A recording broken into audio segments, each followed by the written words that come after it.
Welcome friend, আপনারা সকলে জানেন বহু প্রতীক্ষিত ডিএ মামলাটি আগামী 15ই জুলাই সোমবার সুপ্রিম কোর্টের 5 নম্বর কোর্টে মাননীয় বিচারপতি ঋষিকেশ রায় ও মাননীয় বিচারপতি SVN ভাট্টির এজলাসে উঠতে চলেছে। গত 18ই মার্চ সময়ের অভাবে শুনানি হয়নি। এবার দ্বিতীয় বিচারপতি প্রশান্ত কুমার মিশ্রের পরিবর্তে থাকবেন SVN ভাট্টি। সুপ্রিম কোর্টের পক্ষ থেকে 15ই জুলাইয়ের যে কজ লিস্ট প্রকাশিত হয়েছে সেখানে মামলাটি 5 নম্বর কোর্টের 60 নম্বর সিরিয়ালে নথিভুক্ত হয়েছে।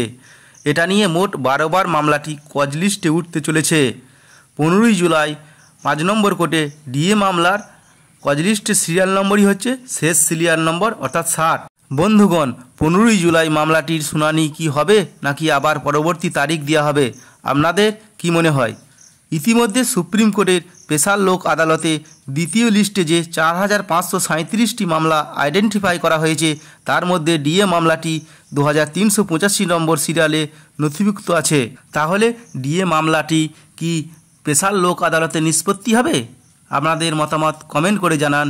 ভিডিও ভালো লাগলে লাইক করবেন এবং শেয়ার করবেন। পরবর্তীতে এই মামলার আপডেট পাওয়ার জন্য চ্যানেলটি সাবস্ক্রাইব করে রাখুন। ধন্যবাদ।